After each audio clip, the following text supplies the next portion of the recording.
Hey everyone, Rob from Southgate Media Group here. Before we get started with this podcast, we have a quick message. If this is your first time checking out the show, we love that you found us and we really hope you enjoy it. What we have to say is for the subscribers, if you enjoy our shows, would you please donate to help keep these going? We don't want to have to put traditional ads on these shows, but this does cost money, so we really do rely heavily on donations. To make a donation to the show, please go to our website, www.southgatemediagroup.com. Go to the page for the show, and in the upper right-hand corner is a donate button. It takes you right to PayPal, and you can donate whatever amount you want. Thanks a lot for listening, everybody. And now, on with the show.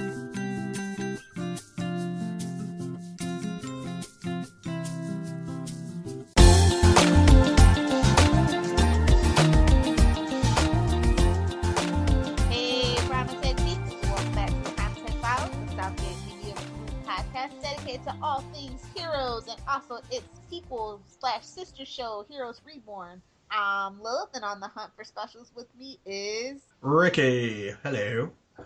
Hello. For discussion today is episode 314, A Clear and Present Danger. We are officially out of the villain's box. Yes. And on to Fugitive, which is actually, I've actually, when I was rewatching this, like, it was a struggle to get through villains, but as soon as I got into Fugitives, I was just like, oh, one more episode. And by the time I knew it, I was like halfway through, and I was like, oh, I should really, like, stop and just rewatch it, like, with the rewatch as opposed to, you know, going forward, but, yeah. Yeah, I know what you mean. Like, I'm already, since we started the podcast, I'm, like, on my basically second and a half rewatch of the summer. So, yeah. Let's just jump right into the technical specs and whatnot of the review. This was originally aired on February 2nd, 2009. It was written by our fearless leader, Tim Kring. It was directed by Greg Yetnes. And what about that synopsis, Ricky? After the destruction of Primatech and Pinehurst, the heroes attempt to start new lives. Claire uncovers the plot by Nathan to hunt down and capture all people with special abilities. Sylar begins his search for his biological parents. That kind of says it all, really, doesn't it? You've got everyone involved in one storyline and Sylar off to the side on his own. He's the hero! I know, right? Of this particular part of the volume. And also, this was a long-ass break. We stopped in, like, December, the first week of December, and now here it is, February of the next year. I just remember this. Like, that's when the network started doing that whole January just gone. Yeah, but obviously they wanted... I don't know, did they... Well, they obviously had the original idea in season 2 to have, 30 episodes and have, like, the hero's origins kind of in the middle to kind of not bridge the gap, but just keep viewers retained, basically. But I don't... Yeah. They never did anything except for the graphic novels and some webisodes, I think. Yeah. So it was really weird to be going that long, but, like, now that's just normal. Yeah. So, major players and plot points, you covered everything except for Claire being a worry Claire Bear about an old threat returning from the dead.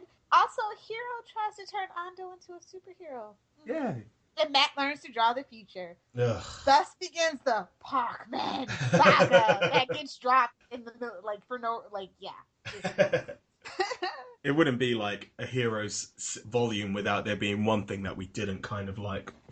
So, yeah. Poor Matt. I know. Poor Parkman. Yes. People, places, things that you need to know about. Emil Danko is the villain of this volume. He's a very interesting man, and he has probably played a villain in quite a few sci-fi shows. If you are an avid sci-fi show watcher, I know he was the bad guy in, what was that? It was that thing with Jason Ritter that was supposed to be like the next Lost after Flash Forward fizzled out. Do you remember? No, I thought it was Flash It's about Forward. the aliens, and they had the black president that had like a Cuban wife. The Event. Yes, the event. Yes. One and done. that. One and done. So yeah, but yeah, I like Emil Danko a lot. This is really good. In the breakdown, where shall we begin? Shall we start? We might as well start at the top with Nathan and what he's getting up to, I guess. So, yeah. Nathan. In my notes, literally, I've got 2 points, which are self-loathing hypocrite and Nathan explaining why he is hiding that he knows about specials, which I really liked. He's having a conversation with his brother at one point, and he's just like, the last time I tried to come out, I tried to come out about specials, I got shot. So, you kind of forgive me if I keep it under wraps this time. So I really like that kind of explanation and that kind of little callback, because it feels so long ago that he was shot and then came back to life and then was religious and then that was completely dropped. But yeah. Well, it's funny because we basically kind of sort of opened the episode with Nathan on television being interviewed, and he's being asked about his rise to power, and he's like, there's this threat to American safety and I want to take these measures. Yes. And then we see Danko call him and he's like, I got the first one, and we're like, oh no, what did you do, Nathan? What did you do? Well, obviously in the episode it starts off with Danko taking Tracy, which after the phone call, yeah, of her watching Nathan on. I know, right?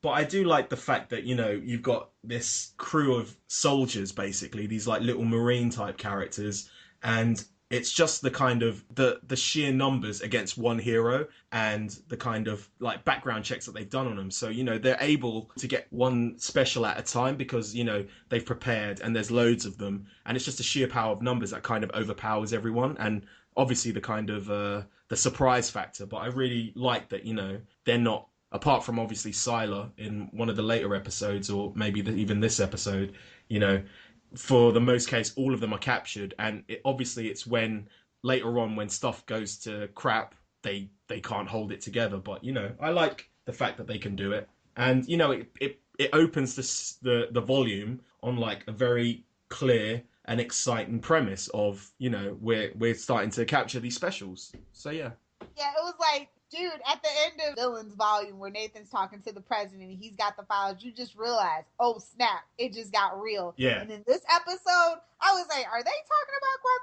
Guantanamo Bay and dark sites and rendition? I know, right? Yeah. What? Tim Crane. That was truly edgy. Yes. At the time. Yeah. So I was really shocked by this whole imagery of the prisoners being shipped out. But can we talk about Angela? She's just like, I can't control Claire. Well, she never had a girl. And Exactly. She doesn't know how to manipulate a daughter. I know, right?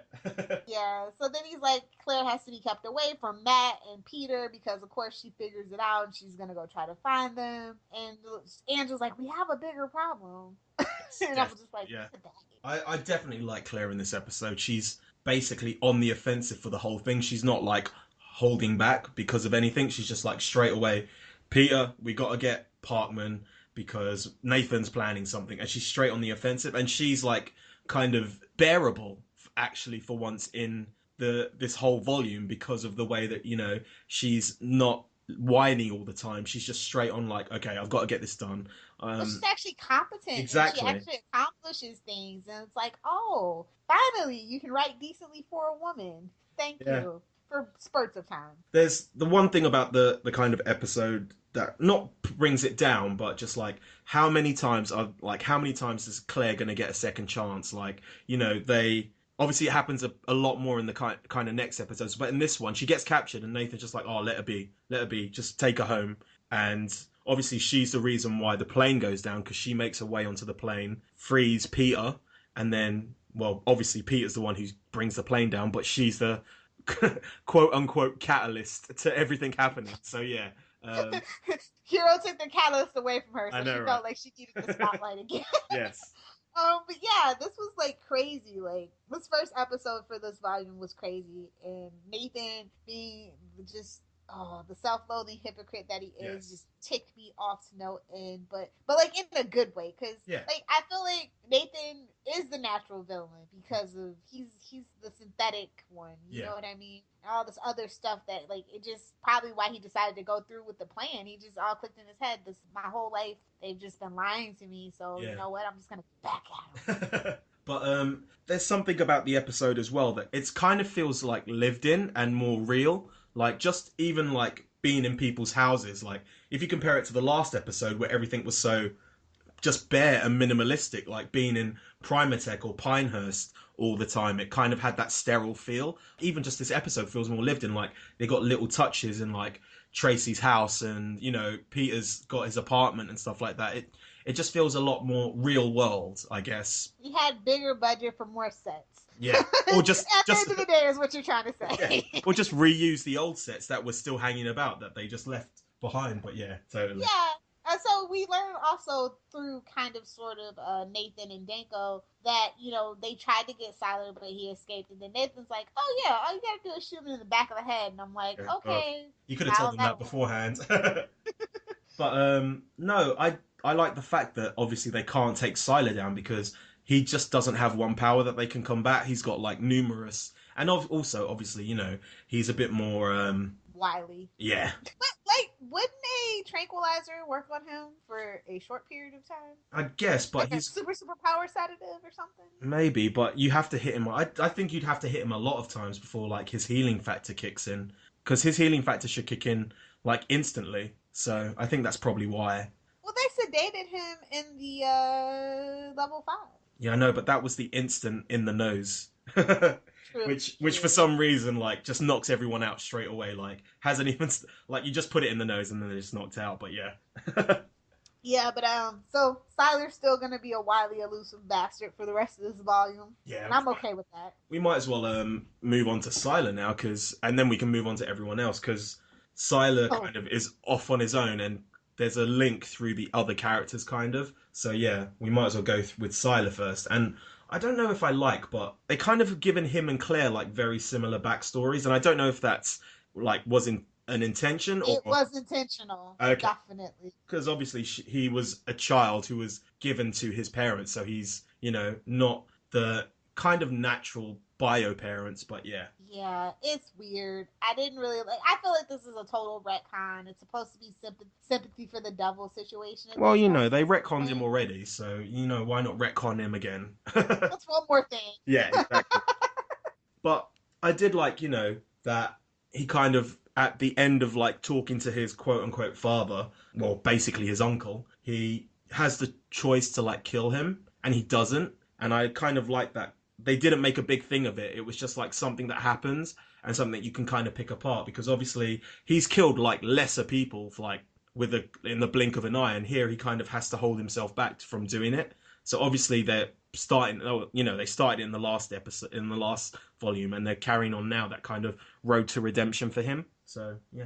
Yeah, it's crazy. So he shows up at the repair shop of his adoptive mother's like ex-husband, like what do they call it, estranged husband or whatever. Yes. And it's like he's just working on it, and then he's telling him about the watch, and he's just like, yeah, you're my brother's kid, kill me if you want, I don't care. It's just crazy. And then like he goes to find his dad, and then the soldiers try to get him, and it's like, you bet you thought you saw the last of it, and he just pops up and just goes to work on everybody. And then he's got one left over, which is important for the next episode, so yeah. Oh yeah. God. So we might as well move on to Peter, because he's a kind of connective tissue throughout the whole rest of the characters that we meet. We start off with Peter performing CPR very badly. He's at the chest compression. Yeah. CMT. Yes. And he keeps on making these comments like, I should have been faster, I should have been stronger. And it kind of makes you question what's up with him, because the last time we saw him, he just got what we thought were his powers back, and he was flying out of a room. And we kind of never got an explanation for that until like the next episode. But I think it's very interesting, because it kind of plants the seeds in your mind straight away that something's very different about him. Yeah.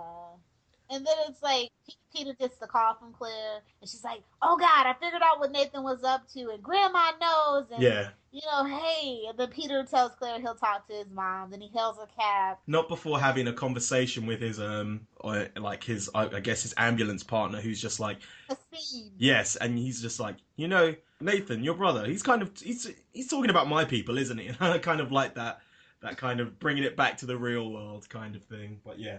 Like, your brother's after the brown people, isn't he? And talking about brown people, let's get on to Mohinder, because I am so surprised that Peter is just like, you know, let's reminisce about the olden days when the last time that they actually met. He tried to stop him from being okay. Yeah, he tried to first things he tried to perform experiment on him to make him like to inject him with powers, not knowing that if it was an absolutely good formula. And the next time is Peter just like essentially coming into the room and just destroying his life's work or his season's work. So yeah, and they're just like happy-go-lucky, like yeah. You gotta live and let live, man. Exactly. Because they got bigger fish to fry. Because they're talking about. Do you think that he tells them, and then he's like captured by Nathan and Noah after telling Nathan that he'll do anything to kill him? Yeah. Like this went really wrong, really quick. And it's not even like the fact that Mohinder's captured like straight away. It's the fact that even in the car when he's talking to Nathan about it, he's like, well, your brother's got a point. That these people kind of have very big powers, and he's not. He's basically on the side. Like if you're choosing like Civil War sides, he's on Team Nathan, but that still doesn't stop him from like being captured straight away. So yeah. Yeah, because you think he's just going to go, hey, you could probably get rid of these people's abilities, like we saw in the 5 Years Gone future or whatever. Thinking, okay, he's just going to kidnap Mohinder and make him work for him. Like, nah, he's got him on the plane. Yeah. So yeah, that's pretty much all for Mohinder for this episode. He gets captured, he's put on the plane. Peter absorbs his ability and basically punches through the thing and sucks people out. And he doesn't even. No, he doesn't. He absorbs Mohinder's ability to get out. Yes, and then he accidentally gets Tracy's ability, and that's what leads to the thing. Yeah.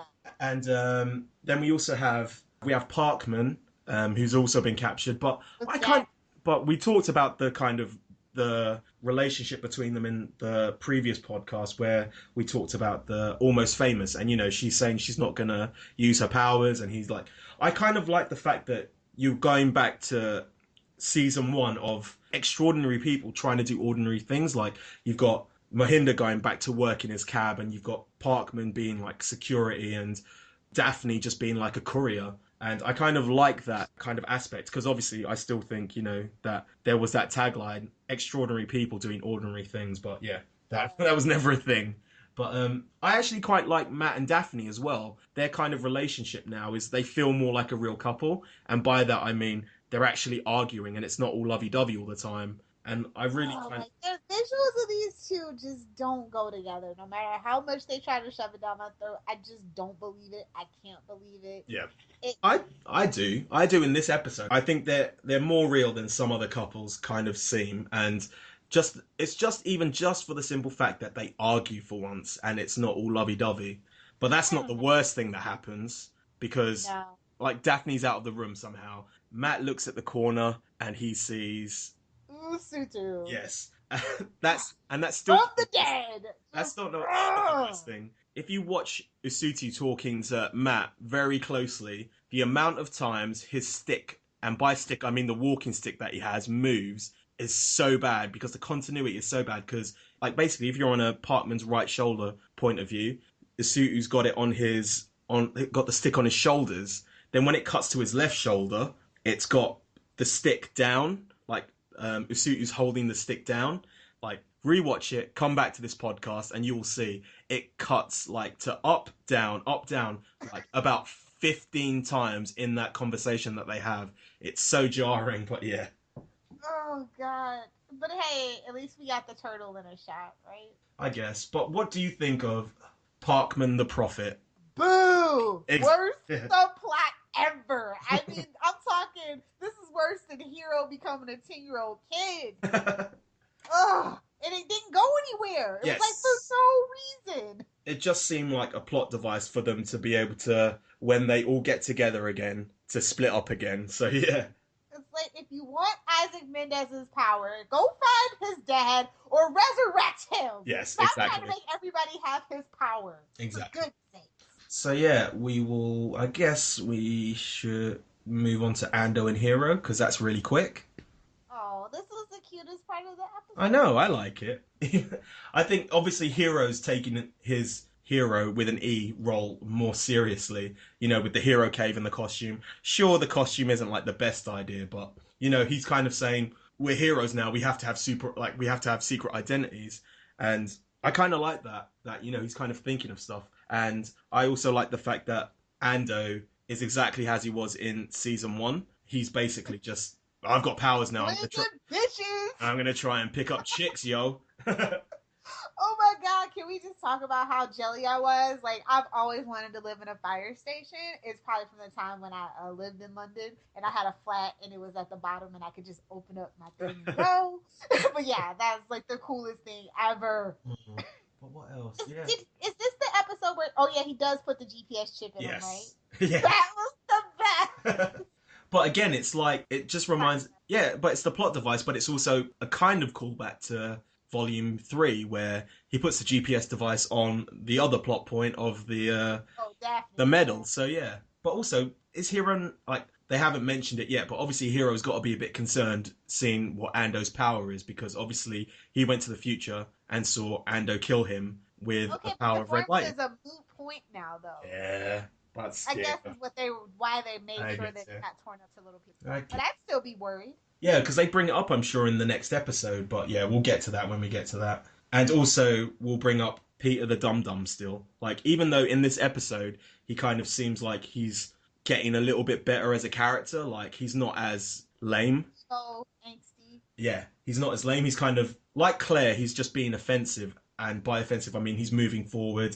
And he's just trying to do, like, a more proactive thing with his life, which is obviously save more people's lives, because he's obviously gone back to nursing. But he's still a dum-dum at heart, because they've had this massive argument. They haven't talked in months. Nathan comes back to see him, says, let's have dinner tonight, shows up at his apartment and says, come on, give your big brother a hug. The last time Peter gave someone a hug, he lost his powers. What happens in this one? He gets knocked out and taken onto a plane. So yeah. That was cold-blooded, son. Yeah, well, you know, that's our Nathan. That is Nathan. I swear to God, I was like, no. My whole theory for this thing was that Nathan was really Sylar. Like, they got switched at birth. Oh, we'll talk about that later. Oh, definitely. Is that all we have to talk about, really? Well, we don't really have to talk about it, but obviously we see that Noah is protecting Claire somehow again, and we can obviously think of that's why he's working with these guys, so he can kind of protect Claire. So yeah, that's basically it. That is actually all I have evidence. Snatched and then like dust pop and having PS chips. Yes. Well, everyone gets snatched, don't they? Yeah. Yeah. But also, just a nice little shout out to the comics is they said that one of the people in who was Guantanamo'd, for a lack of a better word, was Sparrow Redhouse, who was one of the kind of characters who was brought up in like the stories and the comics and the graphic novels. So yeah, and then we get her a lot more. From the list, too. Yes, exactly. Like, she can manipulate Earth, and I'm like, Earthbender. Yes. But she's the one who gets sucked out of the plane. I really like the ending of the episode. Just the fact that, you know, it's music, it's melancholy music, whilst all this kind of stuff is going on, and there's no words, there's no sound effects. It's literally just the music, and then it kind of ends with, you know, Peter seeming to be flying out, or, you know, holding on to the iconic thumb ring of Mohinder. So yeah. And they kind of go and ruin it in the next episode by replaying the whole thing, but this time with sound. So yeah. Yeah. Do you have anything about the episode overall, like, that you wanted to bring up? I don't know. It actually feels really disjointed, but I still liked it. Yeah. I like to get like little glimpses into what everybody's doing. Yeah. And overall, like they kind of just casually mentioned it that it's been 2 months since the volume 3, which was kind of about the same in real time. So I like that. Like, we didn't have a big arbitrary jump for no reason. It was very small and contained, but a lot happened apparently. Yes. So yeah. That's about all that I want to mention in case you didn't catch that it's only been 2. Yes. What about you? At the moment, it feels more like the threat of the show is present day, as in you don't have the plot device of going forward into the future to find out what's going to happen. And also, as we find out over the course of the season, you don't go forward, you don't go back. It's not like a world altering kind of storyline that's happening. It's just something that's contained to specials. And I think that's probably why it kind of sticks out more in some people's minds, because it's so different from the other stories, which are like threats to the world. This is just a threat to a small section of people, if you get me. Yeah. And this is where it really starts to feel like X-Men. Yes, definitely. which is a good thing in my book. Oh yeah. We shall move on to the review roundup. Best character? I'm going to go with Claire for once because I really liked her in this episode, and that is a good enough reason for me. Yes, it really is. I totally get where you're coming from. But I'm going to go with Ando because he brought the funny. I miss Ando being funny. I hated him being stuck in these really bad subplots because Hero wasn't around. Yeah. And this time he's like really kind of large and in charge between the two of him. Yeah. He really stands out in their scenes. So. How about with interactions? Who are you going to give interactions to? Nathan and Peter all the way. Yeah, definitely. They've always kind of pushed that kind of tension between them, and they brought it up more in like volume 3 where he went all out and just said, look, Peter, you got all the attention as a kid, and I was one who I kind of had to fight for everything. And now it's kind of him going on to being his own man, even though that man is kind of a douche-tard. But yeah. Wow! But I like him because he's a douche-tard. Interactions, I'm going to go with Matt and Daphne, scandalously, because... I know, but I really like them as a couple in this episode. I think they really work well together. And no offense to Greg Grunberg, he looks like he could be her creepy uncle or even worse, her dad. Just saying. Best scene, I am going to go with the end scene when the music starts playing and, you know, Peter's like, you know, just about to fall out. Like, that's just that whole thing of like the slow motion of like people shouting to this like screaming to this music, and then the tension of Peter maybe getting sucked out of the hole. That sounds really weird saying it, but yeah. And the things breaking, and then the Mohinder hands coming in and saving him. I really liked it. Yeah. How about you?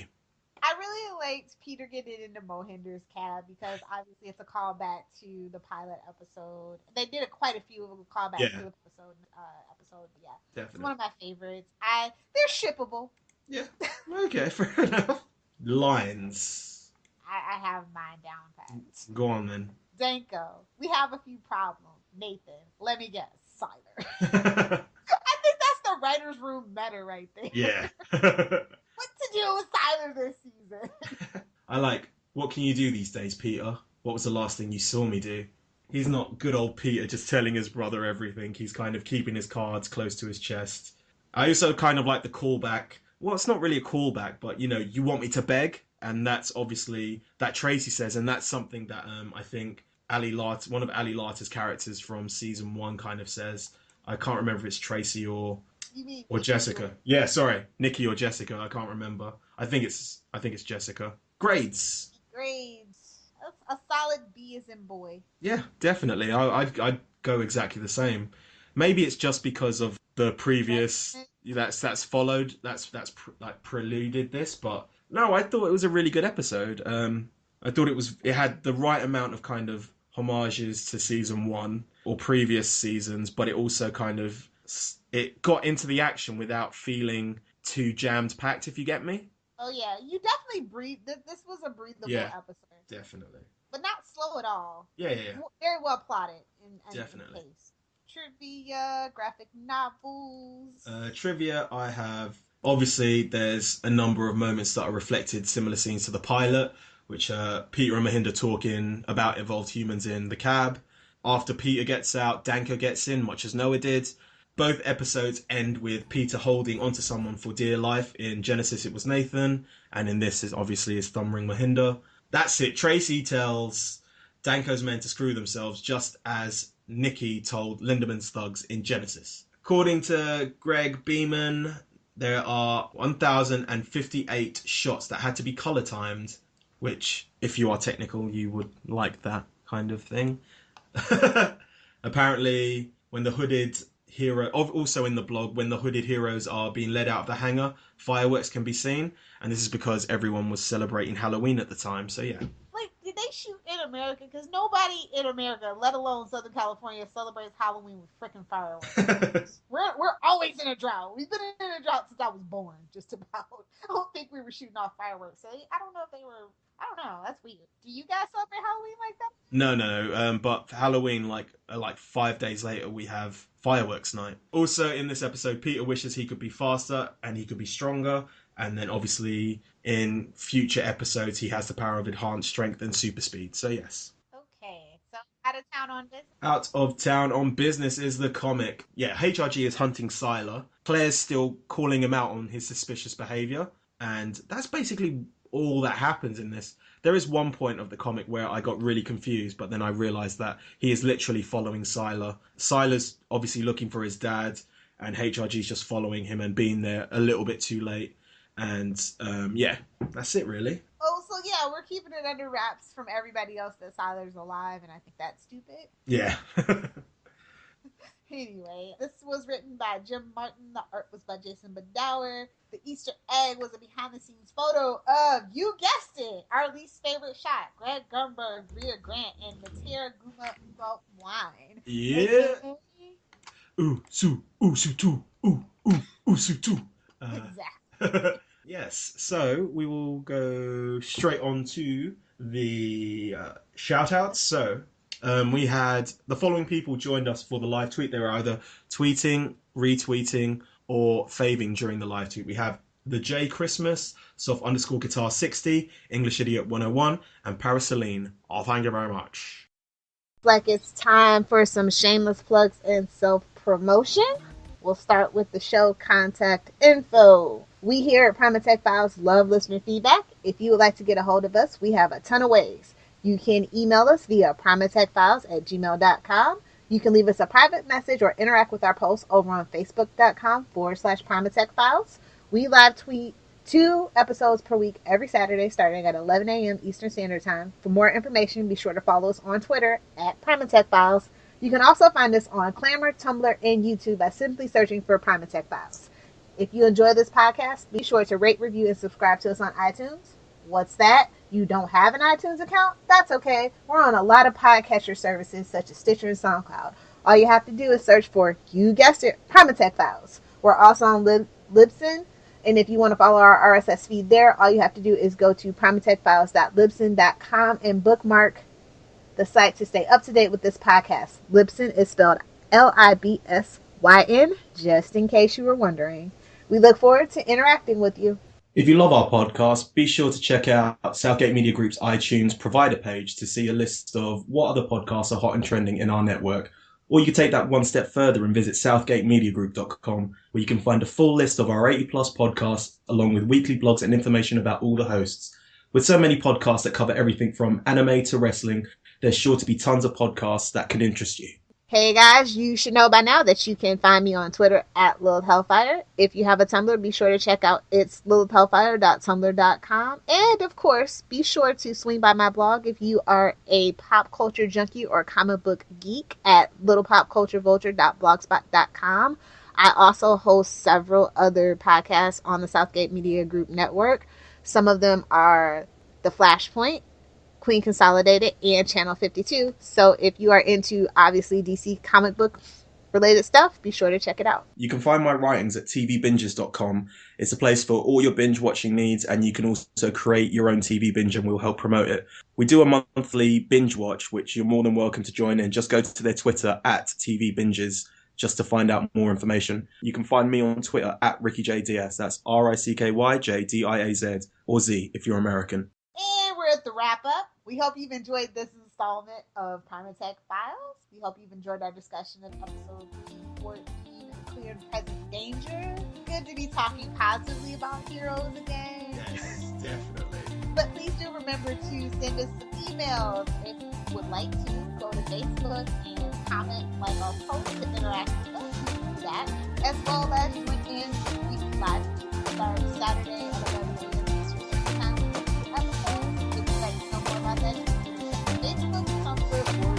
Download the podcast Save the World.